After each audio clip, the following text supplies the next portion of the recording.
Have you ever sat in front of your computer for hours and still couldn't write the first sentence?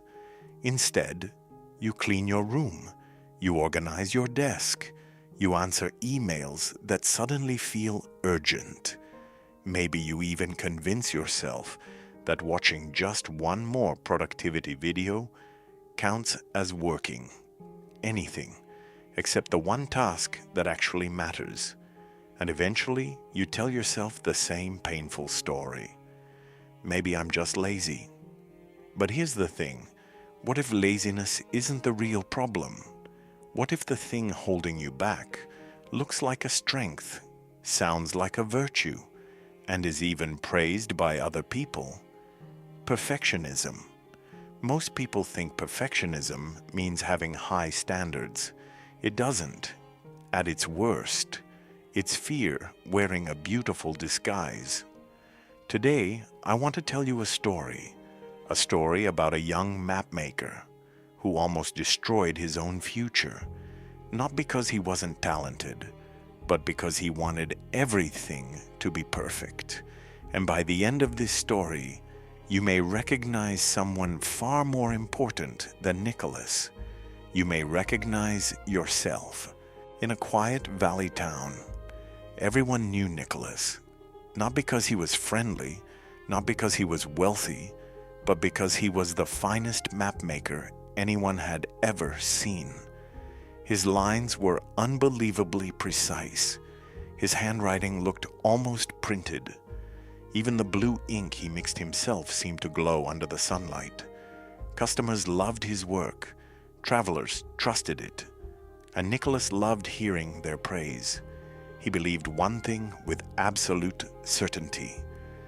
A mediocre map is a betrayal of the traveler.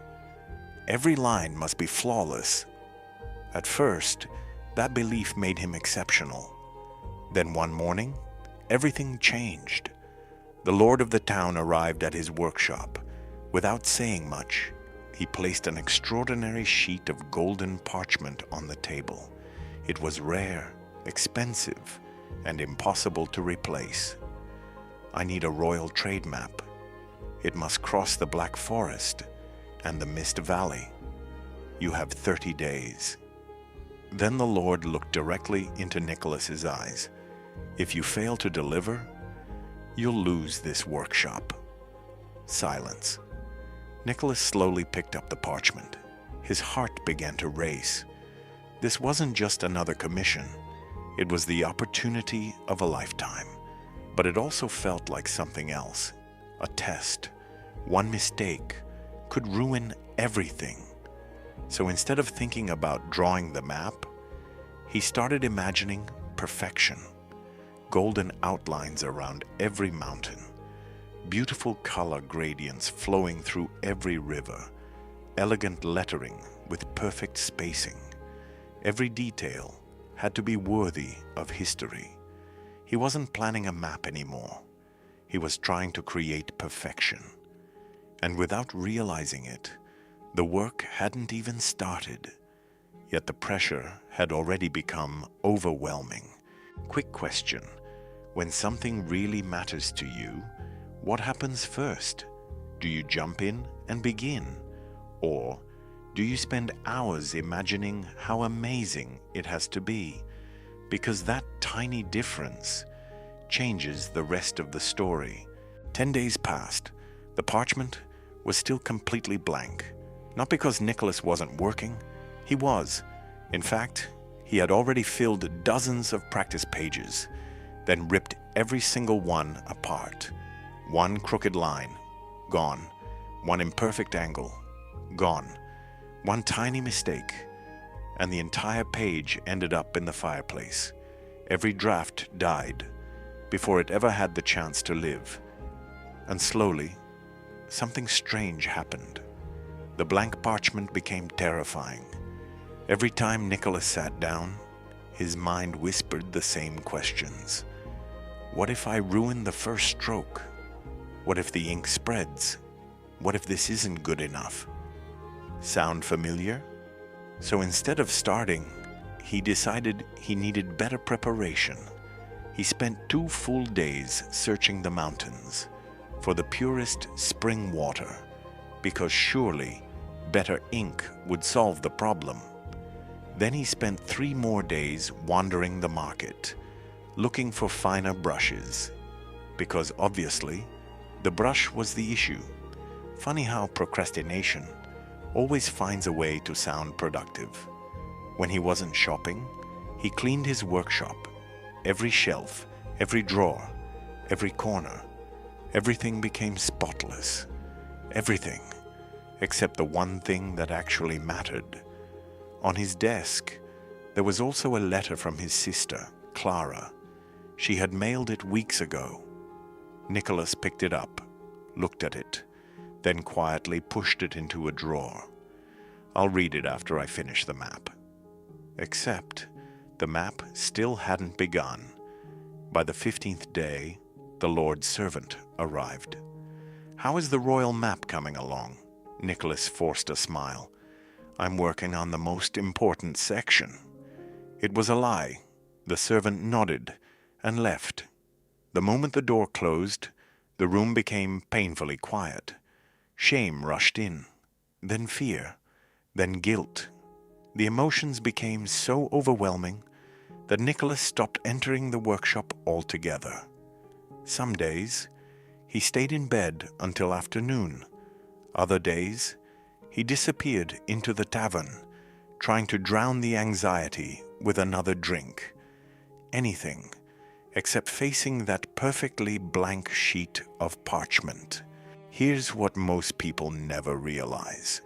When your brain believes failure is unacceptable, it doesn't see the task as an opportunity. It sees it as a threat. That's why you suddenly feel like cleaning the kitchen, checking your phone, or researching for another 3 hours. You're not avoiding the work. You're avoiding the possibility of not being perfect. And that is where our story takes its darkest turn. 3 days. That's all he had left. 3 days to finish the most important map of his life. Deep down, he had already given up. He wasn't thinking about success anymore. He was simply waiting for the punishment. His workshop, his reputation, everything he'd built was about to disappear. As he sat there in silence, something crossed his mind. The letter, the one from his sister, still unopened, still buried in a drawer. Before he could think any further, the tavern door slowly opened. A familiar face stepped inside. It was Clara. She spotted him immediately. Without saying a word, she walked over and sat across from him. Then she reached into her coat and placed a wrinkled sheet of paper on the table. It was stained with coffee. The edges were torn. The lines were uneven. It looked almost worthless. "Take a look," she said. Nicholas barely glanced at it. Then he laughed. "This? The mountains are just charcoal smudges. The roads don't even line up. There are spelling mistakes. This isn't a map. It's garbage." Clara didn't argue. She simply smiled.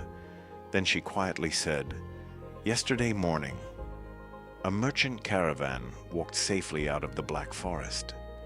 Nicholas frowned. They were completely lost, cold, running out of food. A hunter found them. He didn't have proper tools. He didn't have expensive parchment. So he grabbed the nearest piece of paper and drew this. She gently tapped the stained map. This ugly little sketch brought 30 people home alive. Silence. For the first time in days, Nicholas couldn't find a single word. Clara leaned forward. Her voice was calm, but every word landed like thunder. "Tell me something. Which is the greater failure? An imperfect map that saves lives, or the perfect one that never leaves your imagination?" Nicholas stared at the paper, then at his own hands. Suddenly, all those perfect mountains, perfect rivers, perfect letters, felt strangely meaningless. Think about that for a second. Every masterpiece you've ever admired started as something messy. Every best-selling book began as an awkward first draft. Every successful business looked uncertain on day one. Perfection isn't the starting point. It's the result of showing up again and again.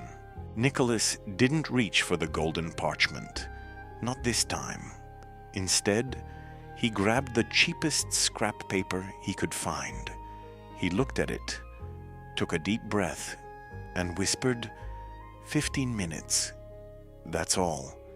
I'm not trying to make a masterpiece.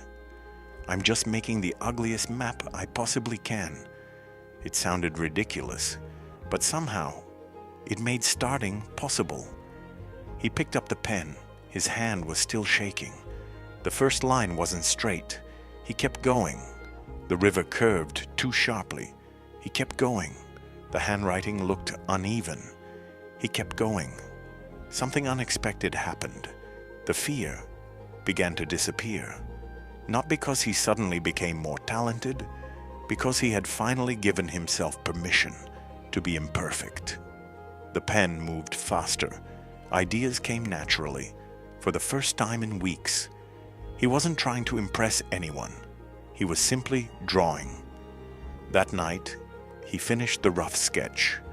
The next morning, he looked at it.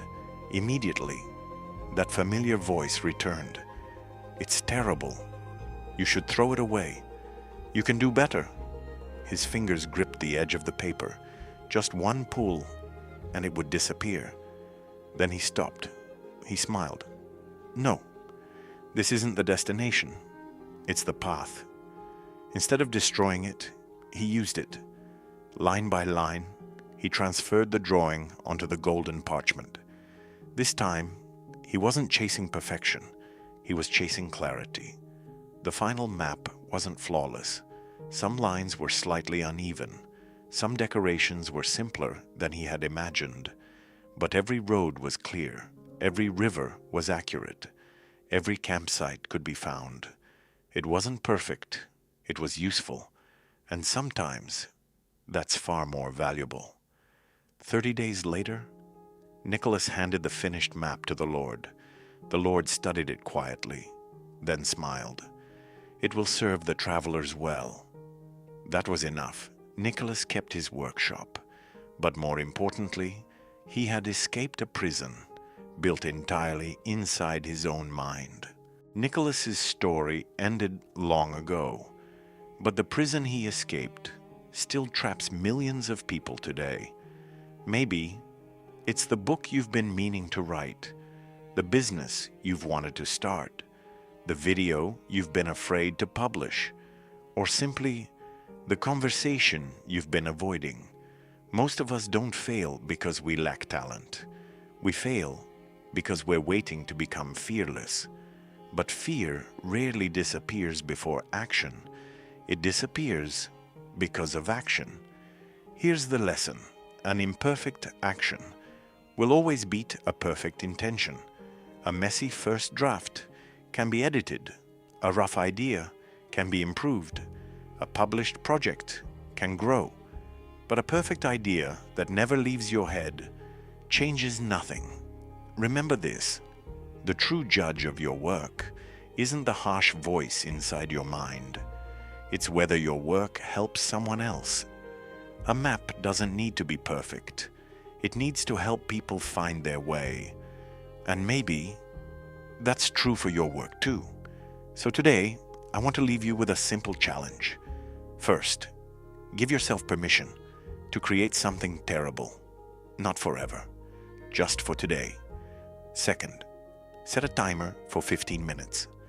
Your goal isn't excellence. Your goal is momentum. Third, never confuse the first draft with the final version. Creation comes first. Refinement comes later. Always.